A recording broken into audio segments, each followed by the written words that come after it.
മഹാരാഷ്ട്രയിൽ ഇത്തവണ പെയ്ത കനത്ത മഴ ഉള്ളിവിലയിൽ വരും മാസങ്ങളിൽ വലിയ ചലനങ്ങളാകും ഉണ്ടാക്കുക. 80% ഉള്ളിക്കൃഷി നശിച്ചതോടെ രൂക്ഷമായ ഉള്ളിക്ഷാമം അടുത്ത മാസങ്ങളിൽ ഉണ്ടാകുമെന്ന കാര്യം ഉറപ്പാണ്. മഴ കുറഞ്ഞതിനാൽ കൃഷിയിറക്കണമെന്ന് സർക്കാർ ആവശ്യപ്പെടുന്നുവെങ്കിലും കർഷകർ തയ്യാറല്ലെന്നതും വെല്ലുവിളിയാണ്. കഴിഞ്ഞ തവണ ഈ സമയത്ത് ക്വിന്റലിന് 4000-വും 5000-വും വിലയുണ്ടായിരുന്നു. ഇപ്പോൾ നല്ലതിന് 900 വരെയാണ് കിട്ടുന്നതെന്നും കിലോയ്ക്ക് 8 രൂപ വില കിട്ടിയാൽ ഞങ്ങൾ എങ്ങനെ കൃഷിയിറക്കും എന്നും അവർ ചോദിക്കുന്നു.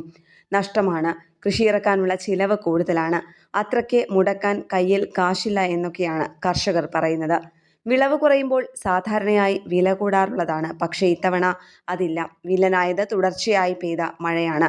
കേരളമടക്കമുള്ള സൗത്ത് ഇന്ത്യൻ സംസ്ഥാനങ്ങളിലേക്കുള്ള അധികവും ഉള്ളിയെത്തുന്നത് നാസിക്കിൽ നിന്നാണ്. ഇവിടെ മാത്രം 5 ലക്ഷത്തിലധികം ഏക്കർ ഉള്ളിക്കൃഷി നശിച്ചുവെന്നാണ് സർക്കാർ കണക്ക്. 2 ലക്ഷത്തിലധികം കർഷകരെയാണ് ഇത് പ്രതിസന്ധിയിലാക്കിയിരിക്കുന്നത്. ഇറക്കിയ കൃഷിയിൽ 80%-ലധികം നശിച്ചു.